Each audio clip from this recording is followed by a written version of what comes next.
This week on Winchester's Deadly Passion, Melissa Bachman heads to Illinois for a late-season muzzleloader hunt in her favorite whitetail destination in the country, West Central Illinois.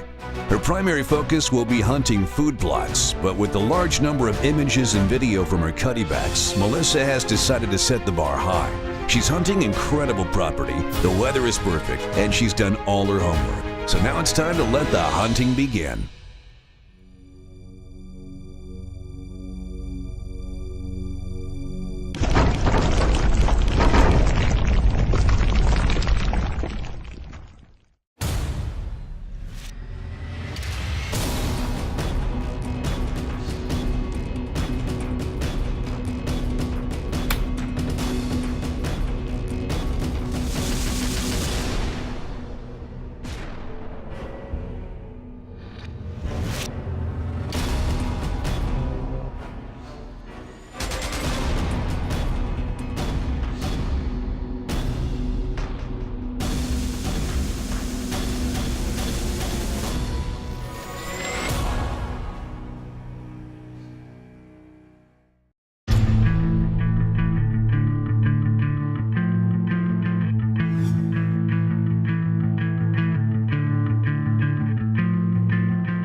Like many hunters around the country, whitetail hunting is what I grew up on, and it's what I dreamed about as a little girl. Now, I thoroughly enjoyed going out hunting, shooting lots of does for the freezer, and really getting those great memories out with my family. That's what it's all about. But now that I'm able to travel around, I've also found some incredible places to go after the big bucks. Now, of course, big bucks aren't everything, but they sure are fun to go after, and if you get a chance to go to an area, well, there's one place in the country I would suggest for any whitetail hunter who's looking for big bucks, and that is West Central Illinois. The reason is simple. There are a ton of deer in this area. Not only are there big deer, but the number of deer per square mile are probably some of the highest I've ever seen. It really makes it a lot of fun to go out on stand and see deer after deer, see fields full of deer. Now, no, you may not shoot every one of them, but it's not always about just harvesting the deer. It's about the entire experience. And when I go to Illinois, well, I know that I'm going to have an eyeful.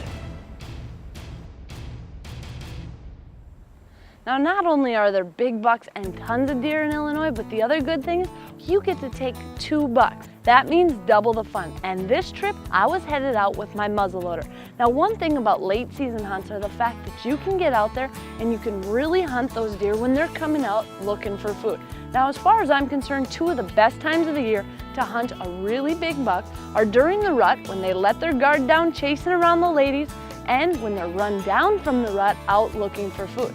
And that's exactly what this type of hunt would be. So it's very important to hunt food plots. Now, I was hunting with Golden Triangle whitetails, and they have some incredible property, but they also have some great food plots. And when you're doing a late season hunt, that is super important. You want to make sure that you're going to be hunting over food and that the deer won't have to travel real far to get to it. Now, I'd be sitting on a field that I love to bow hunt on. Now, this is a field that has great areas all over it, but when you're bow hunting, you have to be very specific and pick a spot. I had stands all around the area, but for muzzleloader hunting, well, I decided to plant my ground blind right in the middle. Now, sure, it's good to brush a blind in, but if you can get out there early enough and put a blind up ahead of time, you can literally stick it right out in the middle of a field. The deer don't mind. They will get used to it, and it can be very helpful because you can cover all the areas. And that's exactly what I did. I had been out early, putting out cameras, finding what type of bucks were in the area, and scouting.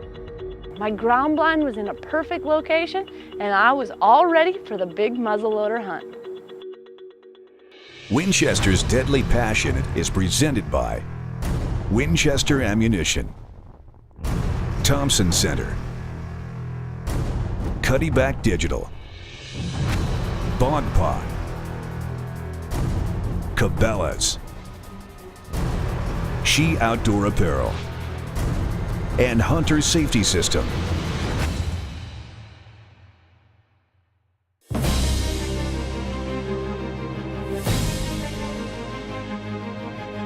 One of the things that makes Illinois so productive for big whitetails is the management.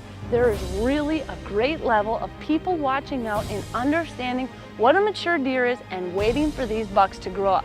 Now sure, you can have the genetics, you can have the big bucks, but if you don't let them grow up, you'll never reach that full potential. So by managing an area and having a big enough tract of land to manage, well, you will find out that you can produce some giants.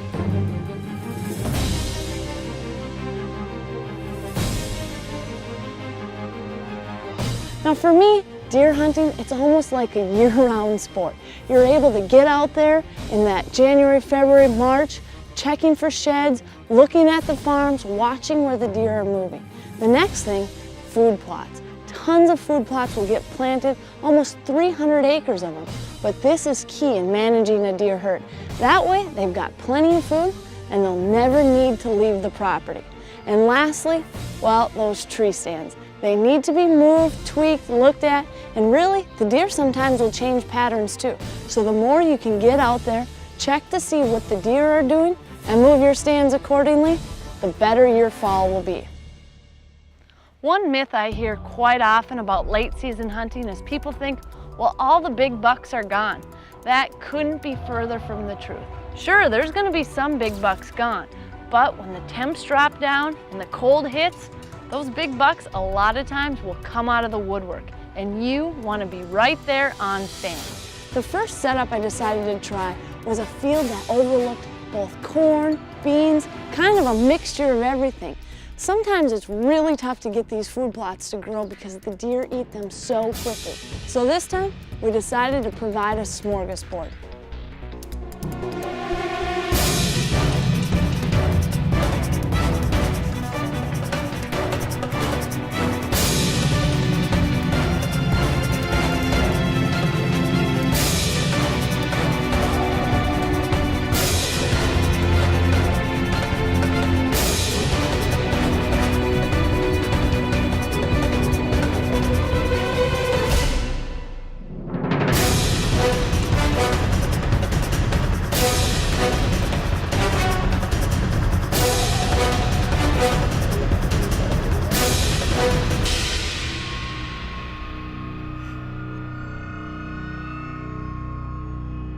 Sitting on stand, it wasn't long and a big, nice buck came out. The problem? It wasn't super old. It was a beautiful buck with lots of points, but a little bit thin, all the genetics there, but just a little bit young. I knew that if I let this one walk, by next year, he could be a giant. And I'm all about trying to get these deer to their full potential. Let them grow up as big as they can and then harvest them. That is the ultimate key to getting giant bucks on your property. Maybe I'm becoming more of a watcher than a hunter. I don't care where you're at. To see this many bucks, that's amazing. There's no question. The cold makes it a lot easier to find some of the big bucks. They don't just always show themselves, but these guys are hungry, and we've got all the food for them. It was a nail biter watching this big buck in the field, knowing at any second I could have taken that shot, but it was also kind of rewarding. One of those things to know that you had the option to take this buck, you've done everything you needed. You've provided the food, you have the perfect setup, everything was there to harvest this deer, but I made the decision to let him walk, and hopefully next year he'll reach his true potential. Throughout the entire hunting season, I've been using my cuttybacks all over, trying to get as many good pictures of bucks as possible. Now there's a lot of cool places you can put them, on travel corridors, on food plots, but one place I really like, put them on a rub, a big rub. You'd be amazed at how many different bucks will come through and hit that exact rub. Sure, there's a lot of big bucks that do the majority of tearing it up, but there's a few little guys that think they want to add a little bit to the puzzle and come through. So it's one way to see what type of bucks are on your property, but also get an idea of what time they're coming through so you can make a plan to hunt them.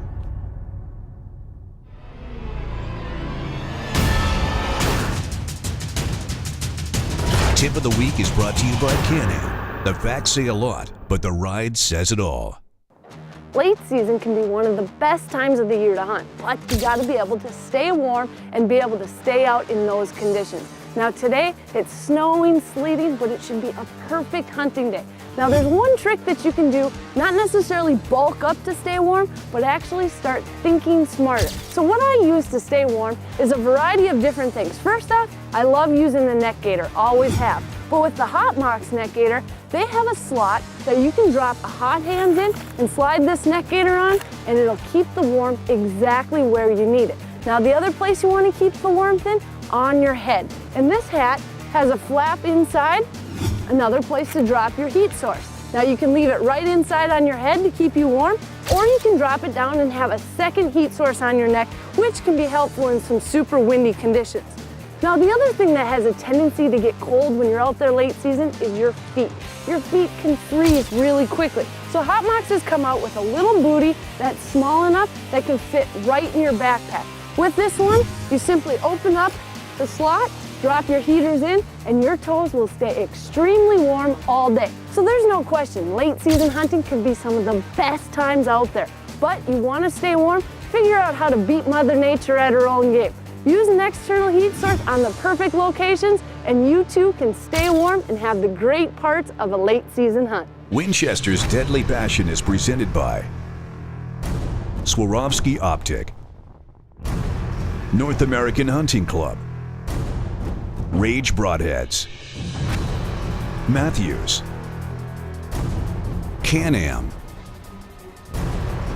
Wildlife Research Center, and Hot Mox.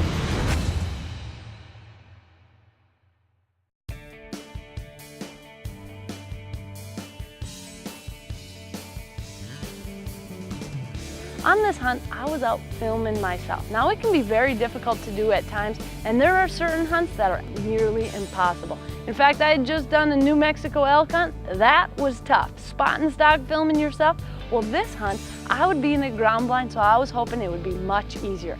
I was all set up, had my camera up in the corner, ready to go, and I was just waiting for the bucks to show up.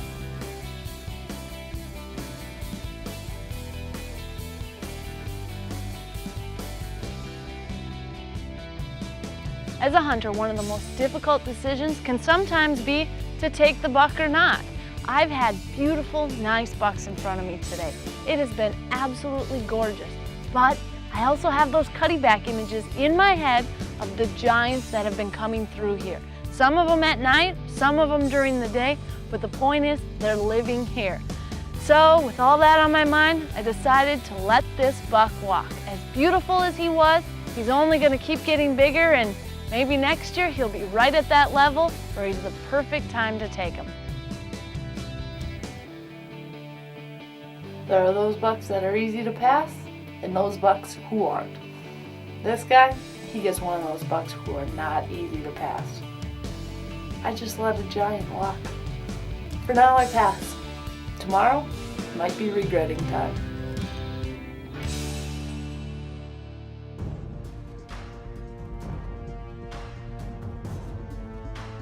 Now you might think I'm crazy, and maybe I am, but the reason I'm passing bucks like this is I know what this area can produce. I've been here firsthand.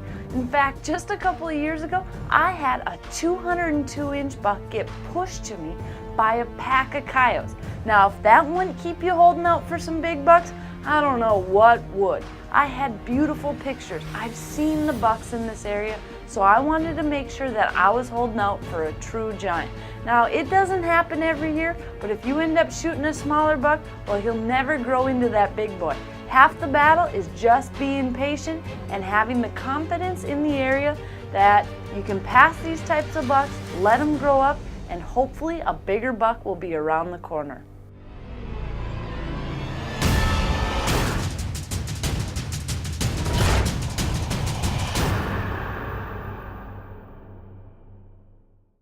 I'm a hardcore bow hunter, and hunting has always been my passion, but now it's also my career, so of course I need to make sure I'm going the extra mile on every hunt. But it can be difficult at times when it comes to scent control in the field. As a female bow hunter, I'm as concerned about scent as the next hunter, but I'll be honest with you, a product that's considered shampoo, body wash, and hand soap just doesn't cut it for my long hair all fall.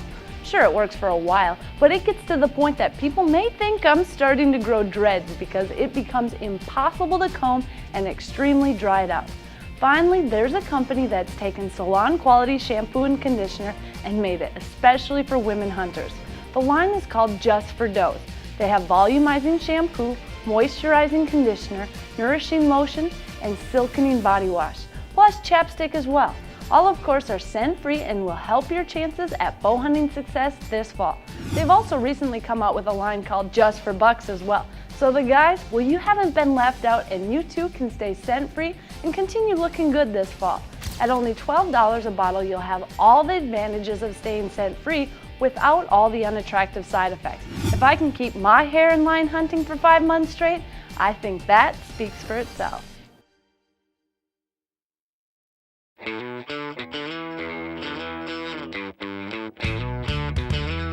After sitting on the first stand location and seeing what came out that evening, I decided I was in for a change. I had set so many different places up that it was hard to stay in one location, so I decided to head to another field and sit on a U-shaped turnip field mixed with buck forage oats. Now this place has produced giant bucks. You're not always going to see the number of deer you'll see on other places, but when you see bucks, usually they're a whopper. Once 3 o'clock or so came, deer started coming onto the field. In fact, I had several does come out and bed right in the middle of the food plot. Talk about a perfect decoy setup. And then I saw a buck. I'm watching this guy coming through the back just like the bigger bucks do. They don't always walk right out onto the field if they want to maybe scent check the does or just see what's going on. They'll usually stay in cover without exposing themselves. And that's exactly what this guy did. He was just inching along the sides, watching the deer, and I looked at him and he was nice. Very nice, big rack, but no brows. Now this wasn't quite the buck I was looking for, but it definitely got my spirits up knowing that the bucks were probably on their feet and I had all the decoys needed right in my field. I don't know, might be making a big mistake here, but if I am, I'll go home without a tag and guess I don't get any venison this year. When you're hunting in December, the weather can change in an instant. And unluckily for me, it started snowing, raining, just turning into a nasty day. Now this is a farm where you're not going to see a ton of deer. You're going to see a couple, but guess what? I don't have a ton of tags. I've got one buck tag. And my cutty back has been sitting out, and it's telling me there are some giants here. There's one that's palmated, a drop tine, another huge frame buck. Basically, any of those will do. And that's kind of what's been giving me the confidence to keep passing these bucks, which I normally would have probably shot. There's no way I'd be on day 3 and let a buck like that walk by. But having a trail camera, I know what's here. It's not that maybe someone's seen them, oh, they think it's a 170, 180, 190. I've seen the pictures. He's a giant. Now, I just gotta wait. And that's the tough part. As the sun started setting, I looked over and I saw a buck right in the field.